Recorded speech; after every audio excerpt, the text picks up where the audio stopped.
Hello, Faustketeers. Welcome to Inside the Faust Sewer with me, Mickee Faust, and my sidekick, Snack. Ha. Tonight, we have as our special guest, Scott Peavy. Hi, Scott. How you doing? Scott, you might know Scott from the Howler Monkeys that he started like 9 years ago. He no longer does the Howler Monkeys, and there might be some kind of scandal associated with that, but we'll find that out from him. But now he hosts Comedy Night at Bird's Aphrodisiac Oyster Shack. So we're going to talk to him tonight. We're going to ask him some probing questions.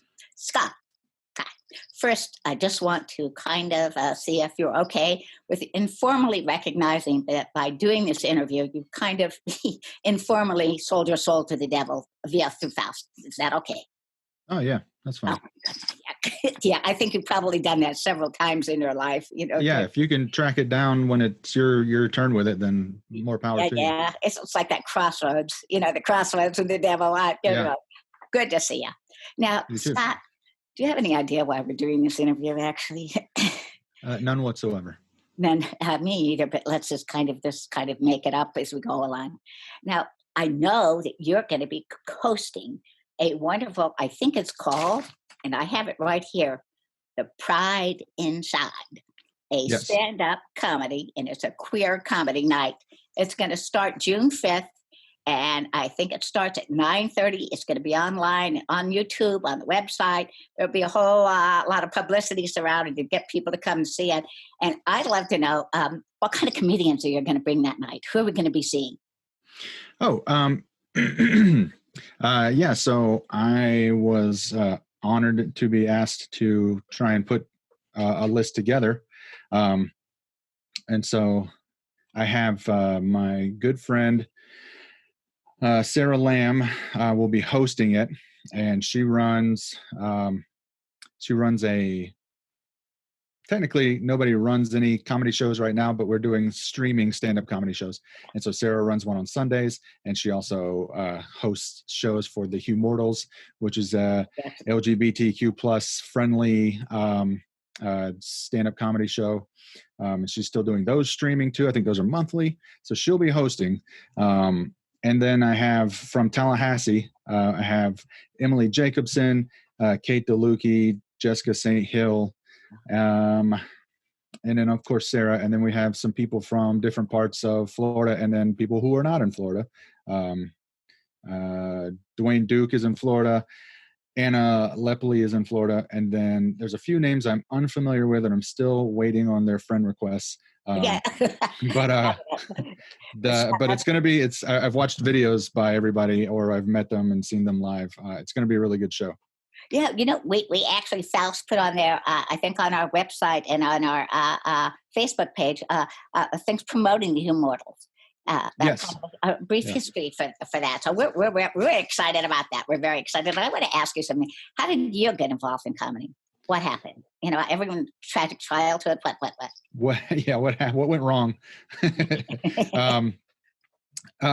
Basically, the short version is when someone tells you that they inspired you to do stand-up comedy, it's not usually a compliment. It means they saw you do comedy and thought, oh, I can do at least that good, So I saw a friend, I won't name names, but I saw a friend do stand-up once, and it just hit me that, so anybody can do this. Okay. And so I was like, I'm anybody. I'm an artist my whole life. Like I've drawn since I can remember, but the first year I did stand-up comedy, I drew like 3 drawings that whole year. I mean, I just dove right into stand-up. It became my new favorite thing. I have an ADD brain, and so I hyper-focus, and this was my new hyper-focus, and I wanted to do every aspect of it, show host, show run, book, headline, feature. I want to do everything, and so now I have, and I'm pretty happy about that. Well, first of all, I have some of your artwork because you did do a portrait of Mickee Faust. So I wish I could show that later. I was going to show it, but it's over at the clubhouse, so I can't do that. I'm in the bowels. I'm in the sewer of the clubhouse. I can't get up there. But you've done a lot of things. So who are the most famous people that you've come across in this career, in your career? Who? There's been a few lately that I'm pretty happy about. I got to host from Saturday Night Live, Chris Kattan. I got to host that show recently, which was pretty, like, name recognition wise, probably the big one for me. Mhm. In Were they Pensacola, disappointing? Were they I'm sorry. disappointing to meet? It says never meet your idols because they always disappoint you. What? Right. Yeah. Was Luckily, that so? I don't idolize them, so that That's worked out great. fine. Um, and then a few months ago, back when we were still doing live shows, uh, Sarah Lamb and I got asked to host some shows for the Pensacola Comedy Fest, like the first annual comedy fest in Pensacola, and I was on the same show as, not the same. We were in the same festival, but Gilbert Gottfried was part of that show too. So I worked with Gilbert Gottfried, I get to say officially. Um, but one of my idols I got to book twice, and I opened for him one time. Is Doug Stanhope. He's just one of the greatest, and I got to work with him, and it's like he's like pretty near the top of my bucket list. So that's been like the really big one for me personally. So nobody else that you really want to be working with. That's it. You worked with the one that's biggest in your heart. Nobody else out there that you really care about. There's others I care about. He's the one. He's the one that I can that hasn't had a scandal yet that I know of, that I can still like say that I like. Um, so we'll stick with that. Scandals do them all in. Yeah. No. Hey, did you always want to be you draw? I mean, you're an artist. You're surrounded by toys. Did you always want to be doing comedy, or is this just part of your whole the whole creative arc of your career? Who knows? I think when I was young, I wanted to be a performer. My mom has video of me as a kid, like doing little skits and performing and stuff. And then something changed, and I just sunk into drawing, and I didn't really perform much. Then when I was in my teens, I started getting into filming a little bit, like filmmaking. I didn't write too much, but when I did write, it was always, what's his name? Douglas Adams, Hitchhiker's Guide. It was very Douglas Adams inspired Okay. writing. Inspired, not on the same level or anything, just inspired by. But it inspired too. Yeah. I've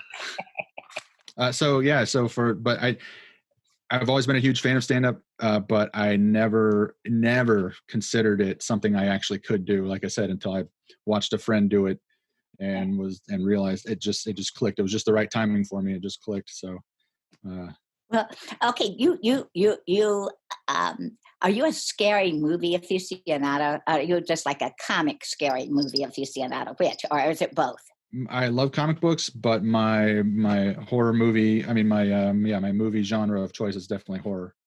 Yeah. So which one? I like horror. You know that one about, what is it called?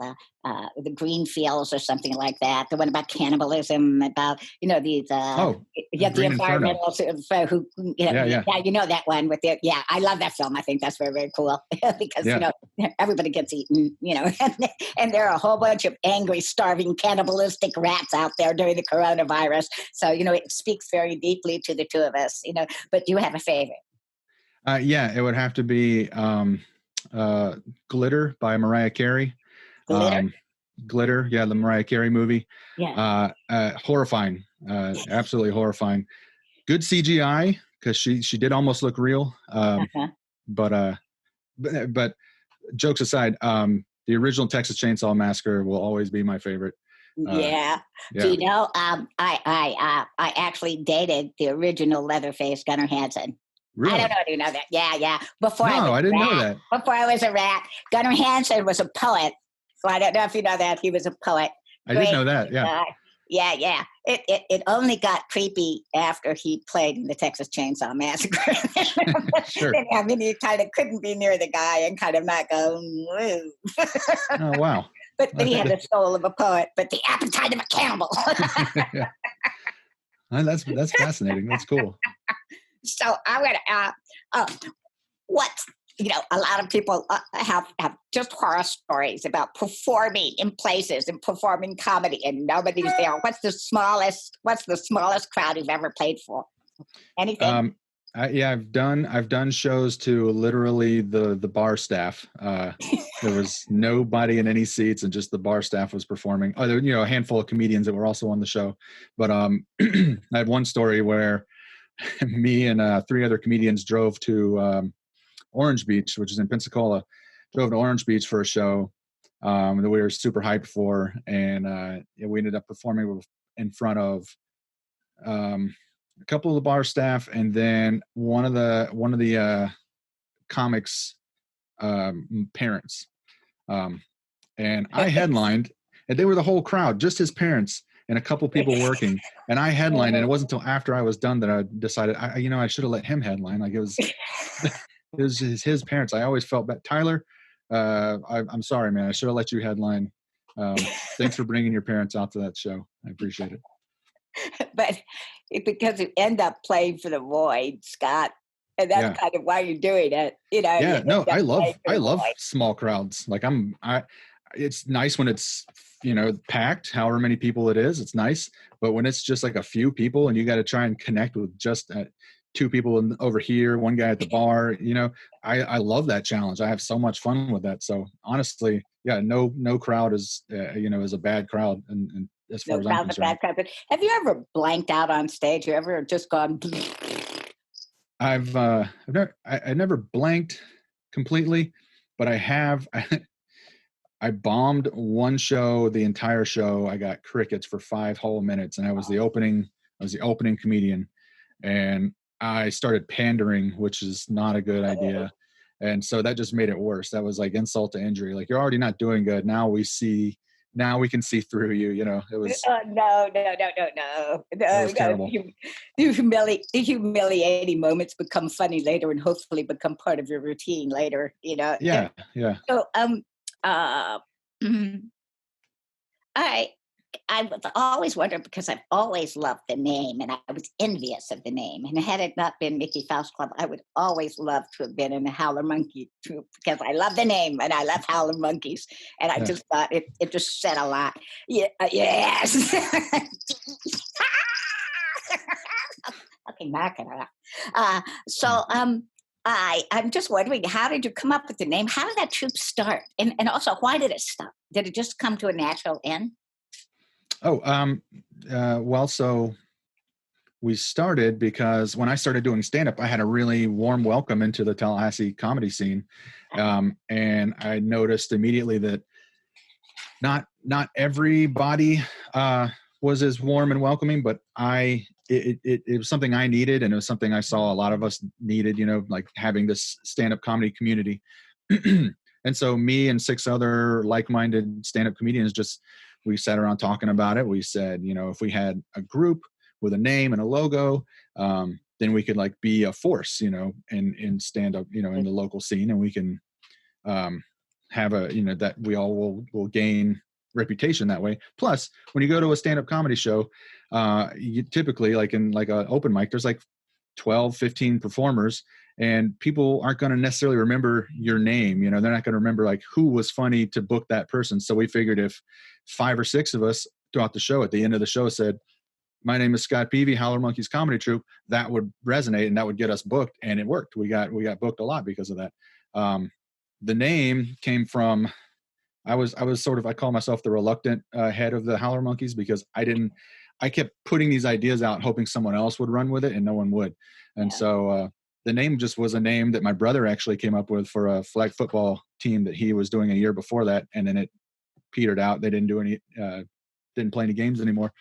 And I just said, we got this great name, Howler Monkeys. That sounds like a good mascot for comedy, Howler Monkeys Comedy Troupe. My brother came to me for the logo, so I'd already done the logo. You get the logo, yeah. That's your logo.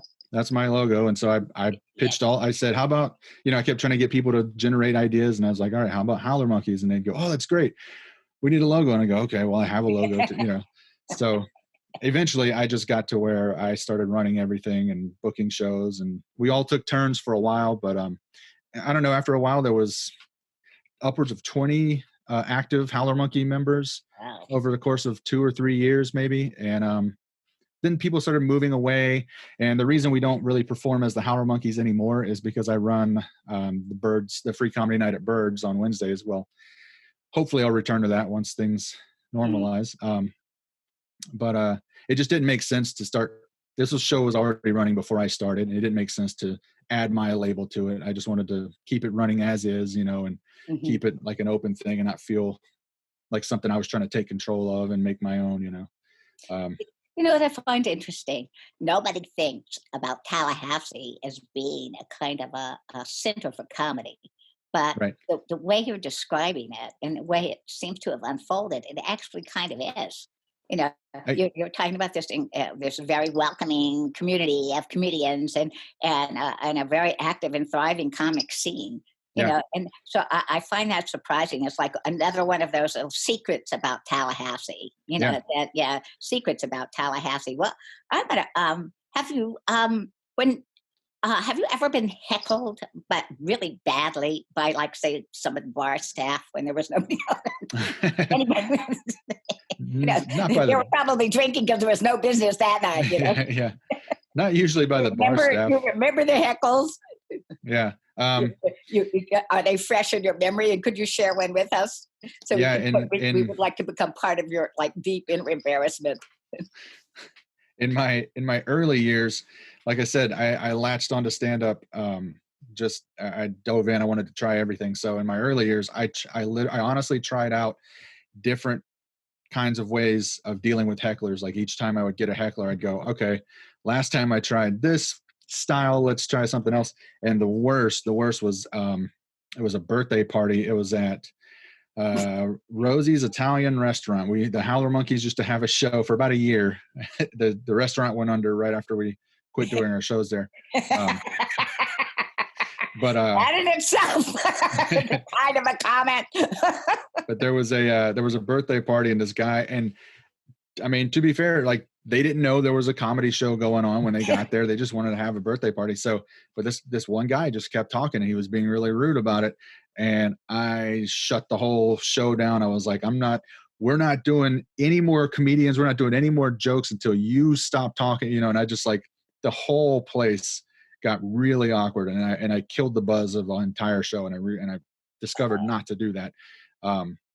Because it was his birthday. Yeah, it was a bad way to handle a heckler. That's a really lousy one. That's terrible. Hey, it's pretty bad. You've got all these toys. They must be worth millions. These are really collectible toys that you have behind you, are they not? A lot of them are. Yeah. When I was single, when I was a bachelor, I lived inside of eBay.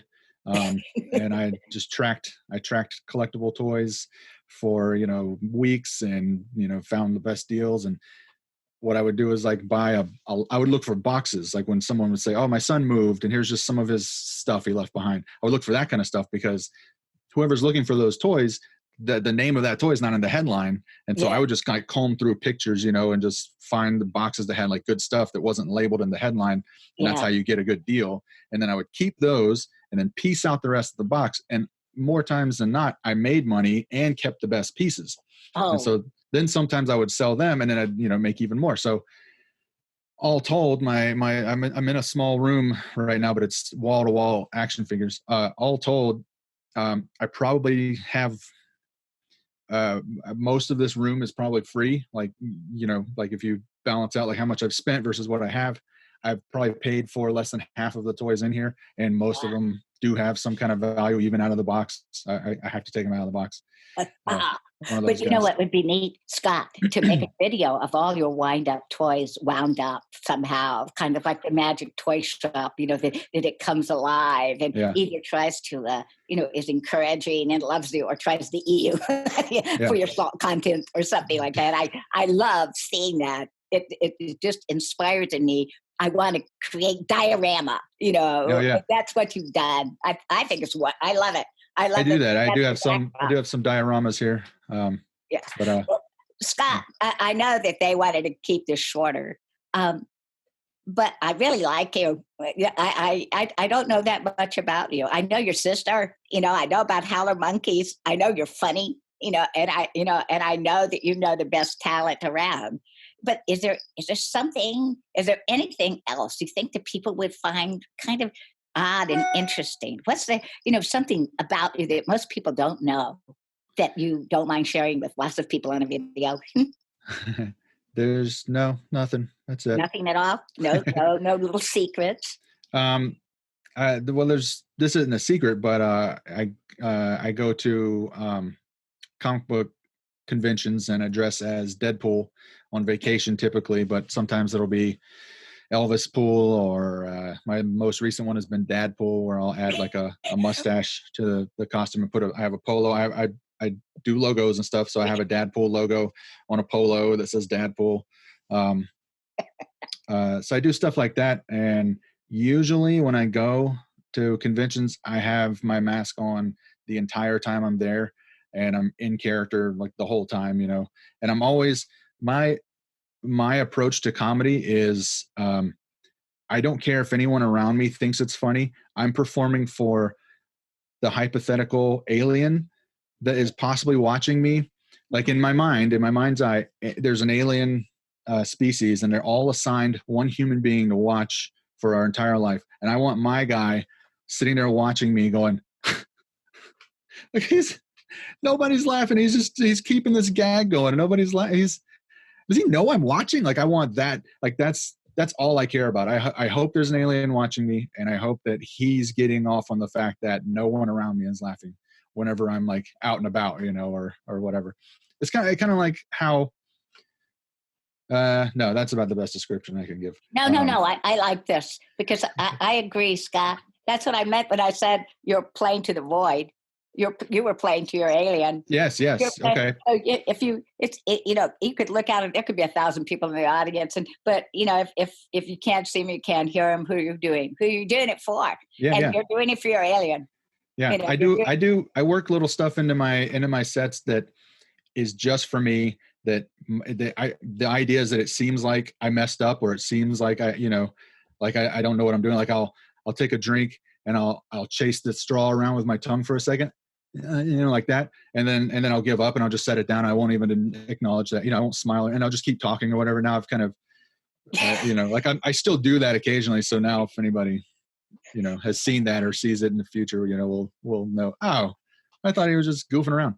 But it's like, I do little stuff like that, that's just for me, not in every performance, but like, you got, like you said, you gotta, if you're not making yourself laugh, if you're not entertaining yourself, then, if no one else in the room is laughing, at least you got to be getting something out of it. So I really like that. And when I die, I hope I become your alien. It fucking beats God. I think that's how it works. I think a much funnier concept. That's like the real that enlightens. You know what I mean? I love it, Scott. I love it. Oh, always have to ask this question. Do you like cheese? I love cheese. I would trade chocolate for cheese. Oh yes, really. So this is like Scott, I'm in love. I think I love. But when you eat cheese, is there any animal that has the same kind of cheese eating characteristics that you do? Do you eat any animal at all? Do you eat cheese? When you eat cheese, do you feel like, oh yes, I'm a sloth, or is anything like that? Sure, maybe like a female praying mantis, like I'm eating the cheese, but I'm also eating my lover, and it's just like, I'm sorry, this is all part of the process. Thank you for the good times, but now I'm eating your head. You know what I mean? Like it feels like a finale each time I eat cheese. It feels like something great has happened, and now this is the end. Scott, that was poetry. that was. Well, you dated a poet, I guess, so you would know. I think I would like to play that bit of it over and over and over and over again, because that was just beautiful. That was just gorgeous. We agree. Well, Scott, I'm just trying to think if there's any other really important question that I've been missing, because you're full of, well, it's not contradiction, because you've been consistent in your life about what you've liked. And because, the drawing is consistent with the idea of that focus on line and comedy. And it's like the line of thought and the line of drawing. Also, I love it that it's drawing because, I love the idea of drawing. There's something marvelous about that. And I mean, I know it has all these, permutations and the painting and the tattooing and the logos, Yeah. but the idea of the concentration of the line. So how is that what fascinated you? Yeah, actually, that's exactly it. I'm a big fan of lines. I love line work. Um, I don't understand painting. I don't understand so much other, like, people who do computer art, and stuff, and CGI and stuff. I don't get that. I'm not drawn to it. I like taking a pencil and drawing on paper, and that's it. And sometimes, like, I've bought like, sometimes famous comic book artists will reprint sketchbooks of theirs where they'll ink over the lines, but then they leave the pencil lines. I want to see the pencil lines. Like, I want to see the building blocks of this character. And then if it's a comic book artist that has sort of a sketchy style, I love that.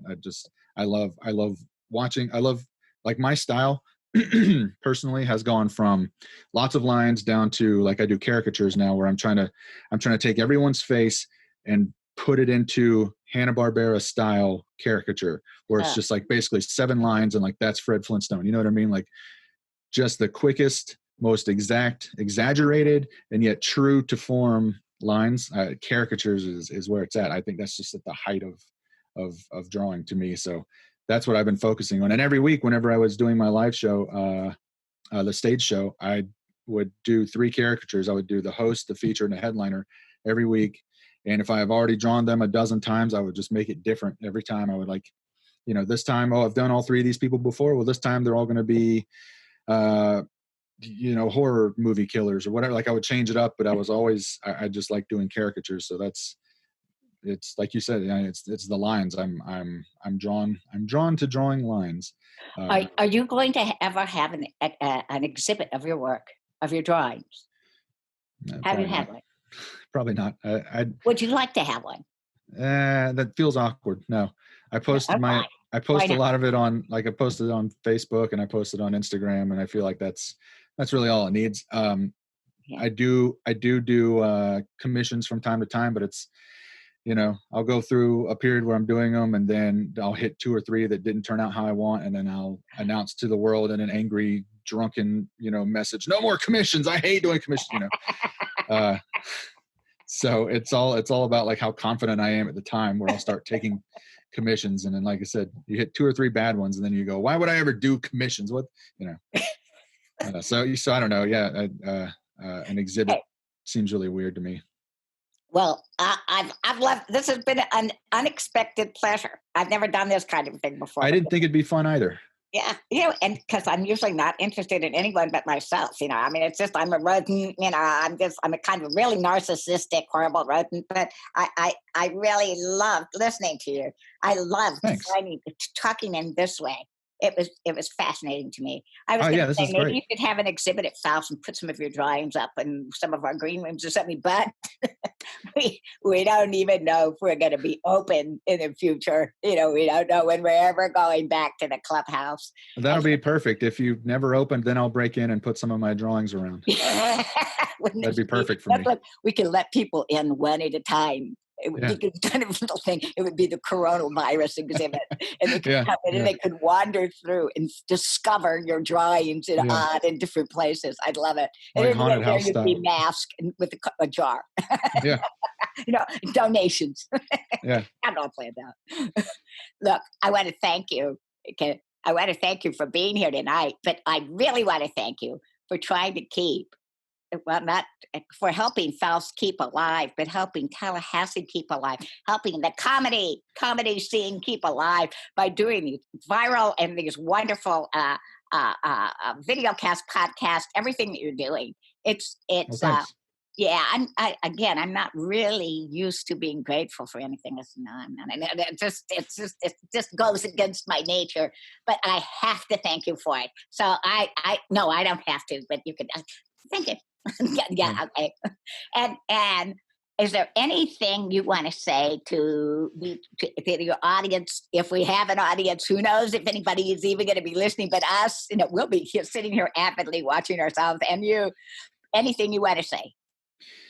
I did want to say that thank you. Same thing. Thank you for doing what you do. I've been going to Faust shows since before my sister was before I was doing stand up. I don't remember how I found out about it, but I love the shows and I try to go to at least one a year. And I've been doing that for about 15 years. I've been going to Faust shows for a while. And so thank you guys. Keep up what you're doing. And I would tell anyone watching this to go see a Faust show whenever they happen again. And yeah, support local. But first, we want them to come and see the queer comedy stand-up. That's going to be happening next week, as soon as next week. Yeah. And that's going to be fun. And I'll be there, and Snack, my companion, will be there. And we'll see who else the hell comes. This is kind of all weirdly, it's charted territory, but also uncharted territory. And we're kind of actually happy to be along for this weird ride. Okay. Yeah, well, me too.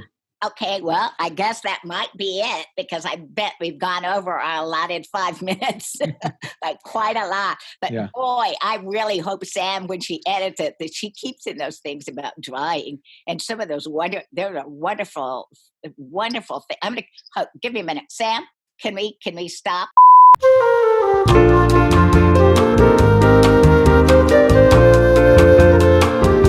Hey, Scott, give us a one-liner. Okay. I went to my doctor to get my athlete's foot checked out, and she told me that urine cures athlete's foot, which is nice, but she didn't tell me how long I gotta, keep drinking urine until my athlete's foot's gone. That's